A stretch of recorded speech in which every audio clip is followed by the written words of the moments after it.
guys are going to work.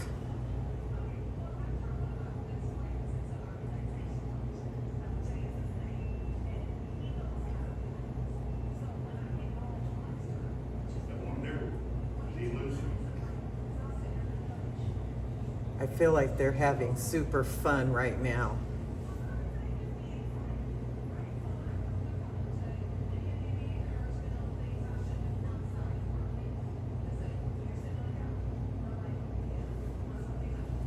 Seeing our snowplow people go to work. It is a whole aerial view. Look at that. Wow, it's bright in this room too. Now they are going to work. You got this guy over here. So that's how it starts, in a circle.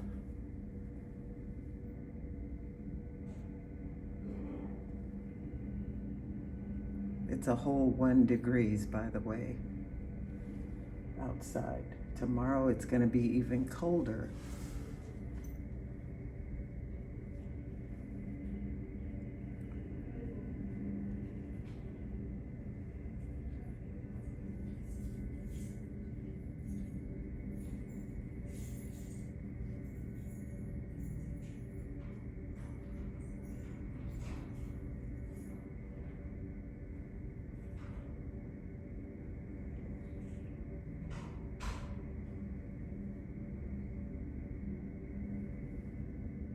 This looks like a little snowplow racetrack. But thank God for these people. Oh, we got another guy coming in the picture over here. Thank God for snowplow. Aren't you guys thankful for these people? Because I am.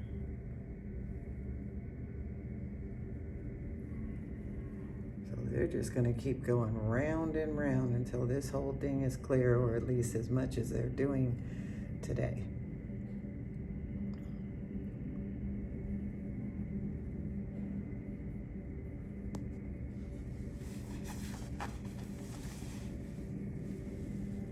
I will say that this is so much better looking than when I came to work this morning, even though we got a person over there who's gonna have to do where the cars are. Looks like they're doing it way over there.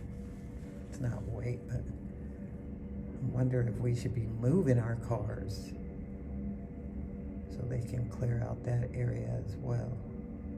This is gonna have piles of snow for days all over Springfield. I mean, this is just the training pad, and our parking lot. But imagine what it's like out there. Like these guys, this is what they specialize in. Loving it. I like seeing people enjoying their craft, because that's what I feel like is going on right now. They are enjoying this work.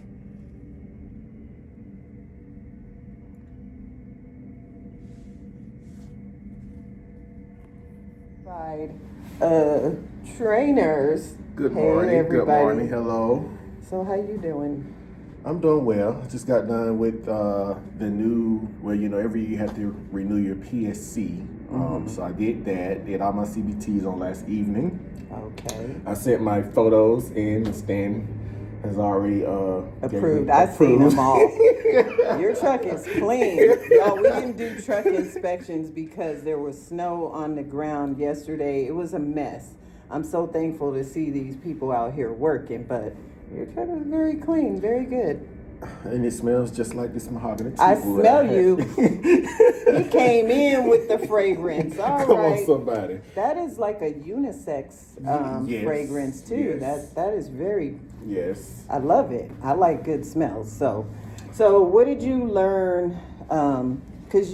Is this your first time training? This is my first time training, but I have training experience because before I became a truck driver, I was at the We have a what is it called? Get him back in this video because he's trying to work his way out while he's telling stories. I like stories, y'all. So I was a manager at a warehouse that was responsible for the restaurant equipment. So we were pretty much responsible for getting the orders out. So everything you would see inside of a restaurant, such as Chick-fil-A, McDonald's, Burger King, all of those items we housed in our warehouse. Chairs that you would see in somewhere like Golden Corral, the tables, the booths, everything. Everything would come out of a warehouse related to where I was working. Before I was there, I was a manager for a hospital for the supply side. So everything in the hospital room, all the way to the syringes that were used to,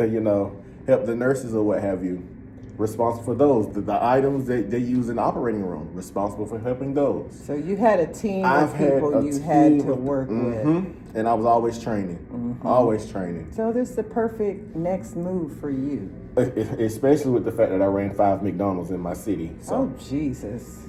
And that one would be a headache right there. Jesus. Oh, my God. Well, you know what? I hope that you get out of this what you expected. Yes. And that I think you're going to be a great trainer because you got the right attitude. And then for me, it's not about the money. It's about making sure everyone knows what they're doing. After I got my truck, within the first 3 or 4 months, somebody else came up behind me at the fuel pump. And he did not know how to pump gas. And he was a prime driver. And I'm like, wait a minute. That's very basic. I said, wait a minute. What? Did you ever fuel with your trainer? No, I was always asleep. Well, did they at least try to wake you up and show you how to fuel? So that happens in a lot of companies, y'all. And here's I'm glad you brought that up. The tip is when we are training, first of all, we need to ask questions. Yes. And trainers, you need to do your job. And this is going to segue into another video that I'll be talking about when it comes to training, the things that you need to be doing to make sure before you turn that person loose in their own truck. There's just some common things that they need to know. So what did you not know that you felt that your trainer could have helped you with that would have added value to you as a driver? Well, actually, the fact that I had 2 trainers, one got me prepared because I had him with PSD and the beginning side of TNT. Sadly, he became ill. He became under the weather after we came through some snow. I had to go to another trainer, and pretty much when I got with my second trainer, he was already like, okay, he pretty much has everything down. We're just gonna, run miles. So I was pretty much, I can't say perfect, but every time I came on the pad, after the first try, I created my own alley dot when we was doing the alley dot. I always get the truck and trailer in the cones on the first try. So my first trainer always said, hey, you sure this your first time driving the truck? So, you drive the truck better than I'm driving, and I've been driving for 3 years. Hey, man, look, all it takes is taking it slow, concentration, and, of course, uplift yourself, push yourself. You'll be just fine. Well, you strike me as the type of person. Now, you're the exception to the rule. Everybody don't come through training like that. You know?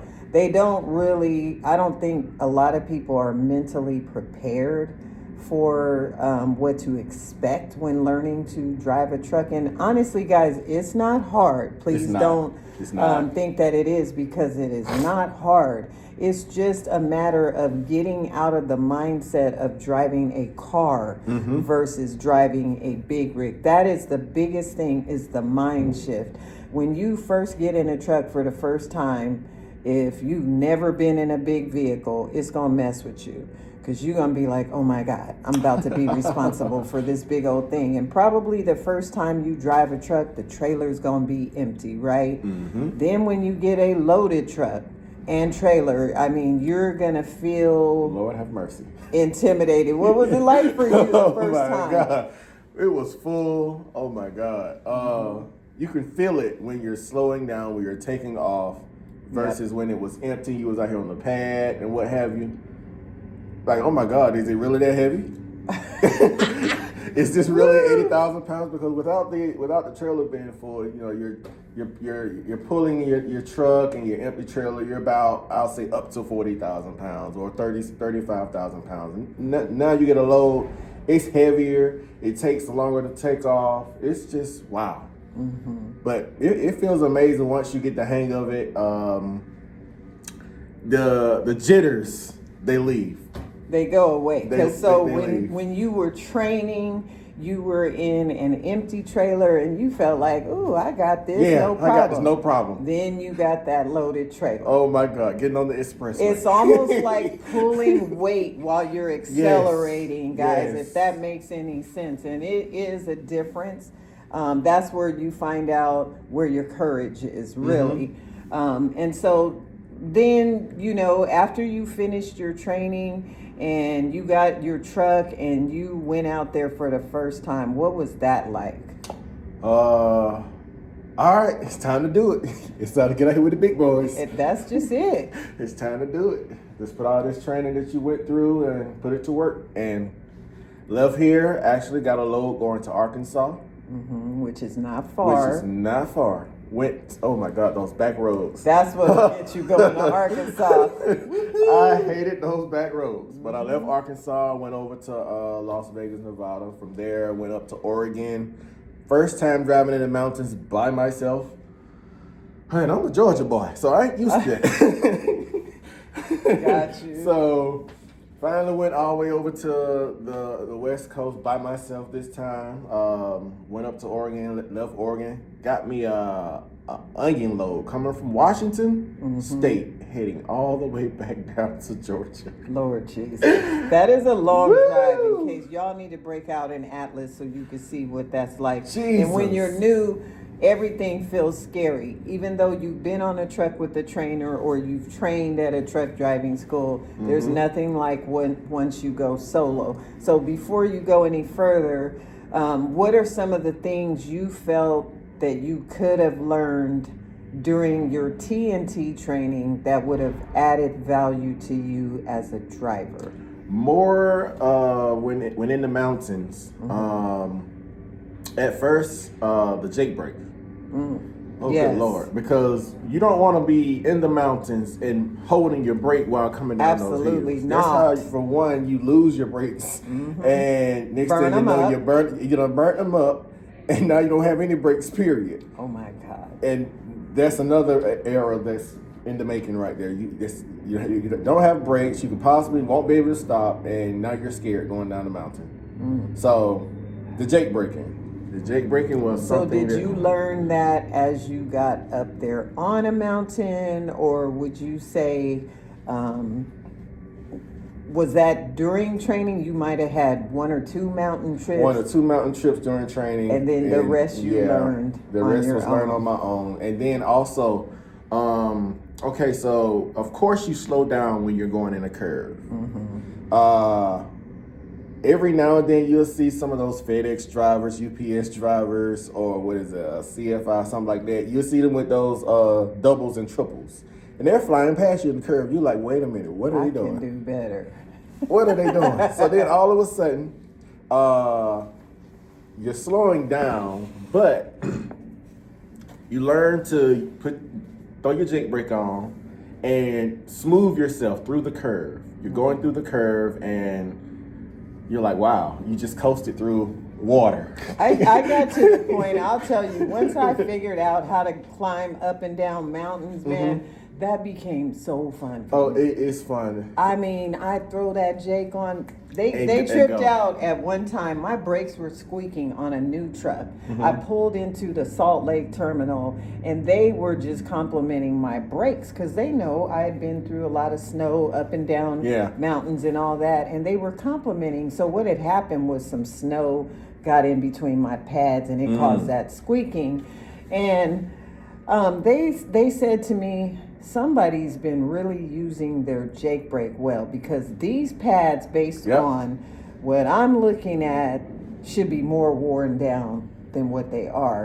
And I just really appreciated that, because you just learn how to have fun with your career and just not take all the risk. If the less risk you take, course, the longer and better your experience is going to be out there. So after you learned how to do the mountain climbing and everything, would you say that it just got a little bit easier? Oh yes, it's like heaven. You overcame some of those fears. Yes, it is amazing. Like, I love to try. I got into trucking not for the money, but to travel. I understand. Why? Trust me. Look, I'm looking at this freeway right now. The pictures we saw on the wall hanging up, like the Grand Canyons, the mountains and stuff.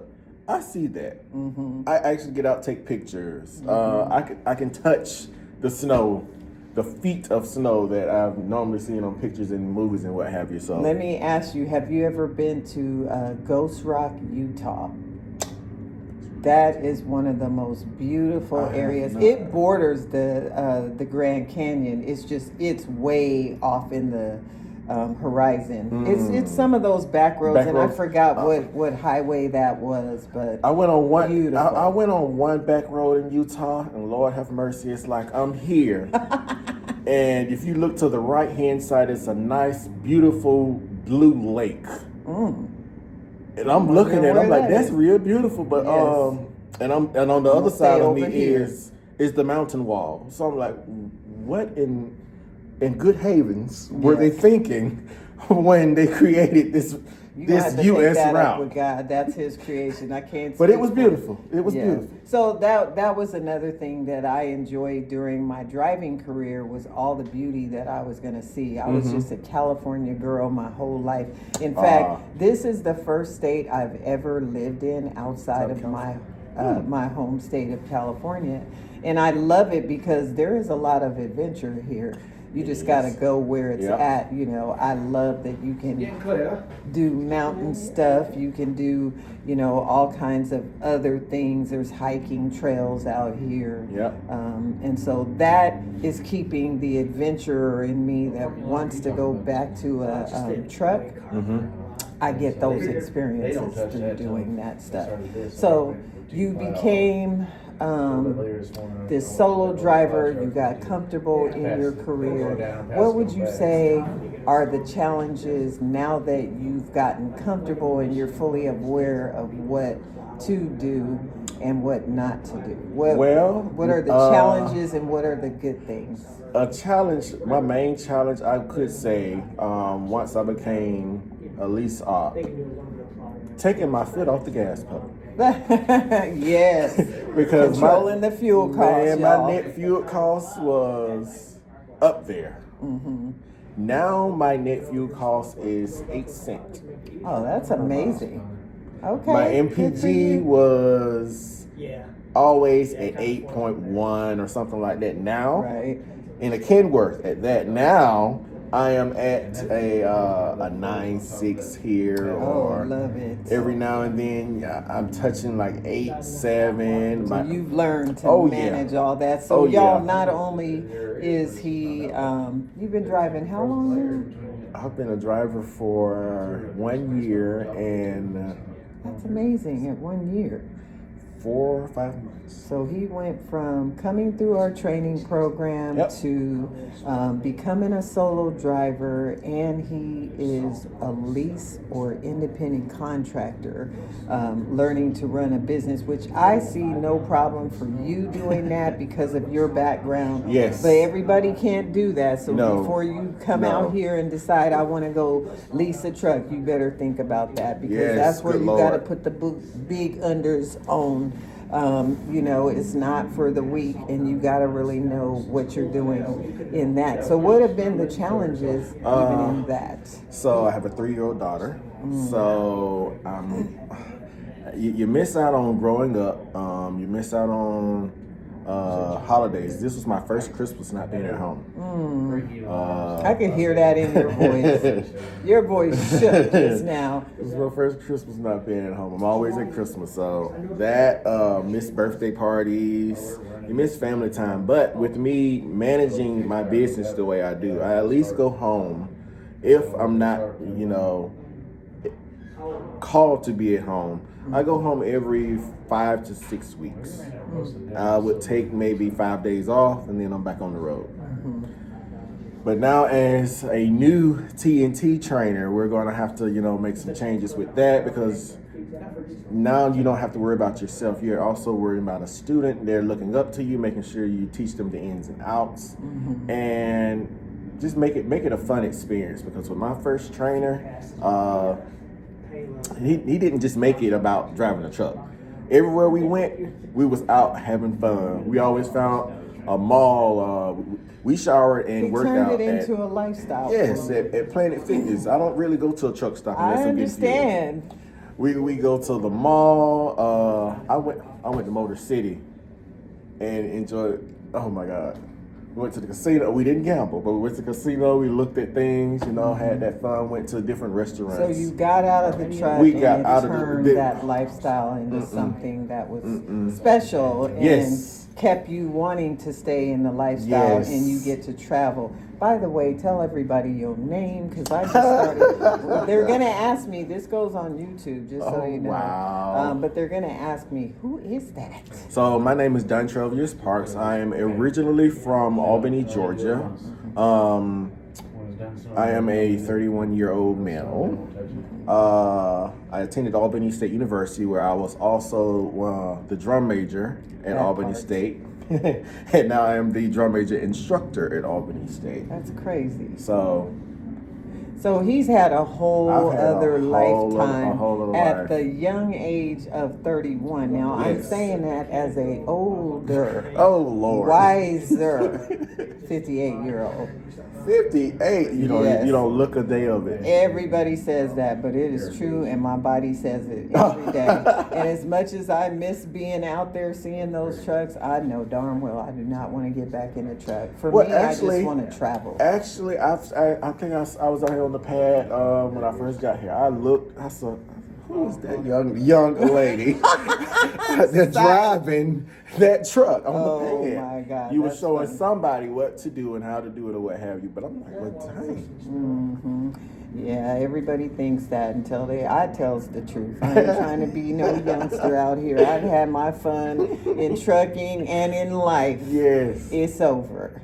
It ain't over. It's just, you still traveling, have fun. I'm just chilling. Yeah, okay. What I eventually want to do is I want to get a Sprinter van and either trick it out or buy one that's already tricked out and just take some road trips before I can't do that anymore. So it's not that I miss the job of trucking. I miss traveling and waking up in a new state every single time. Oh my God. And eventually I want that to be the thing that I get paid to do. Yeah. To show people this beautiful country and all some of those backwood roads. Me and my little pet Chihuahua. That's my eventual goal. And to continue to coach people into the trucking industry, because I do think it's a great career to get into. Yes. It doesn't pay what it did, back a few years ago, or, and back in the day, there was a lot of good money in trucking. And at this point, there still is. But you have to do a little bit more for that better pay. And if you're down with that, people, then come on into it. For me personally, I just want to get on the open road in a few years from now and just me and my dog just slow roll this country.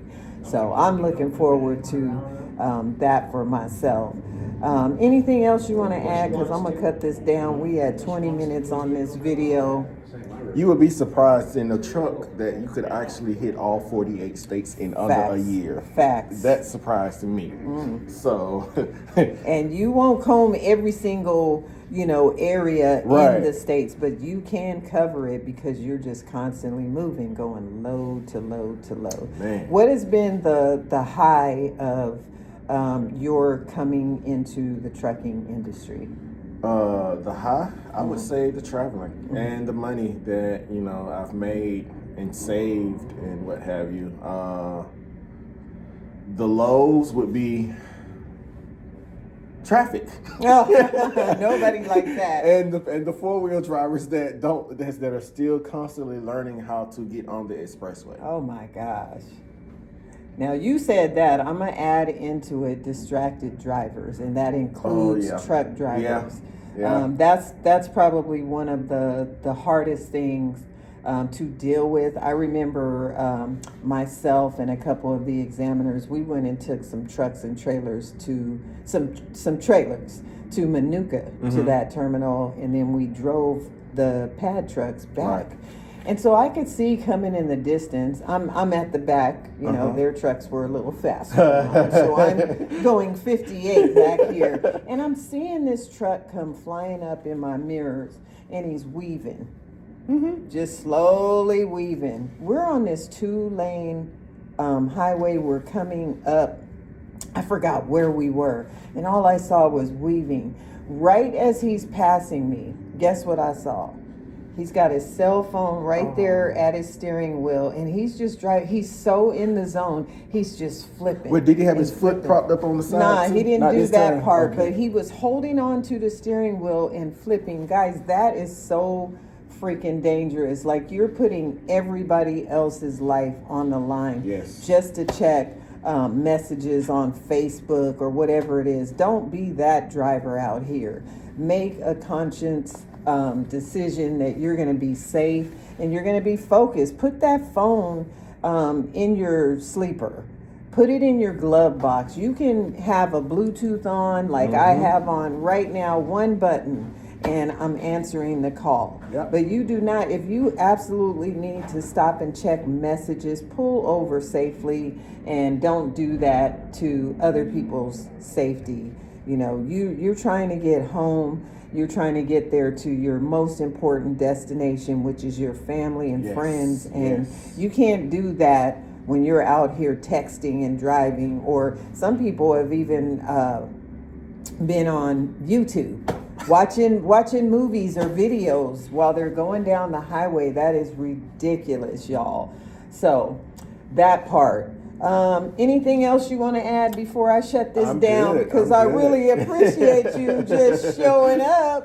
There was another driver that came and said like 2 words and kept it moving. So I was like, the right person's going to come in here and hear you. It was the Lord. Cow. It was the Lord. You know it. But I really enjoyed this conversation, and you know, again, we'll be talking a little bit more about trainers doing a better job of educating their trainees. And I'm not criticizing anybody. I just feel like I've received a ton of calls or texts or messages on Facebook, Instagram, people sending me messages, and they will typically send them to me about our prime drivers, but there are tons of others out there who have been trained by these companies and still don't know how to back up a truck. But we'll get to that in the next episode, y'all. Thank you for tuning in.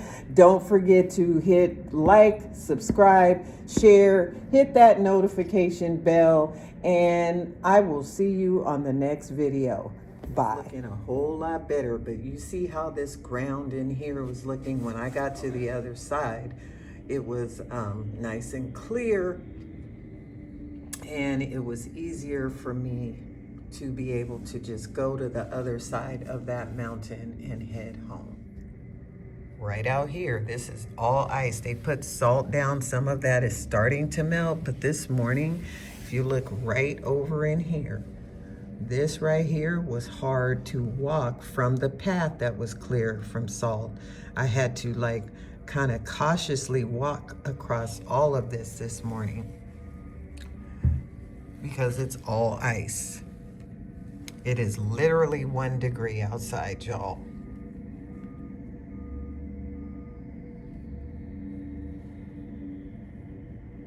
Can't even see whatever is going on the terminal side. I wonder if they're going to be going over there. I don't know. I'm just glad to see them. Because without them doing their jobs, we have not a whole lot to do.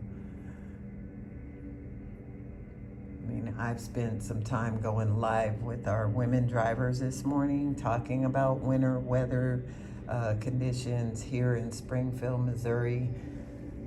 I've been posting some daily motivational posts, and I do that now regularly as part of inspiring our women drivers, because you gotta need reasons to be out here in this. Like this right here, guys, this winter driving is not for the weak. Everybody can't handle that. You know, some of you are going to be thinking about coming into trucking, but you are thinking about it from sitting on your couch, from being tired of your current situation and frustrated that, you know, the money is not there at your current job.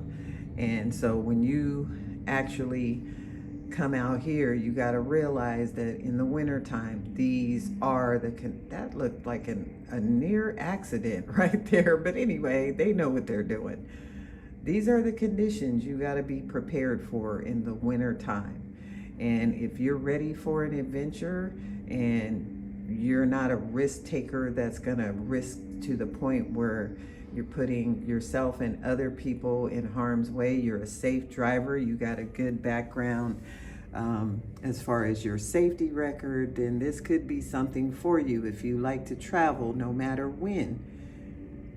Even if these conditions do exist, this could be the career for you.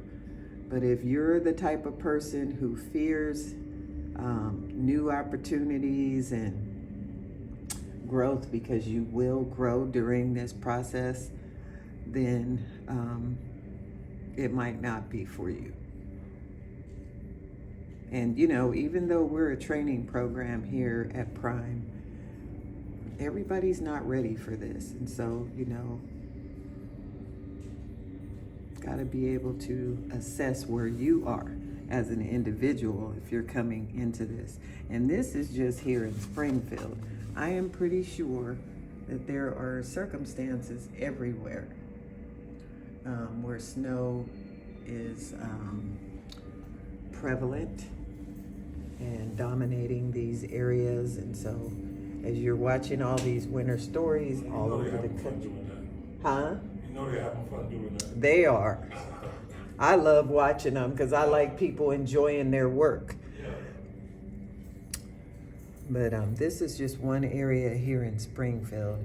And I'm just going to say, don't beat yourself up if you come out to this and you decide it's not for you. Because honestly, this is not for everybody. And the conditions will not always be like this. The companies that you decide to work for, they're going to help you to make this decision if, you know, you come out and you train through a company.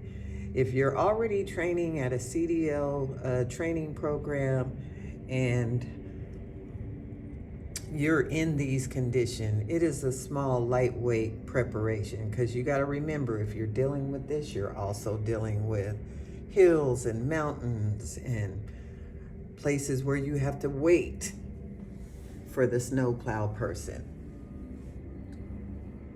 Like I said, I am just thoroughly enjoying them work. I mean, even if you did that kind of trucking, all trucking is not driving a big rig with a tractor trailer.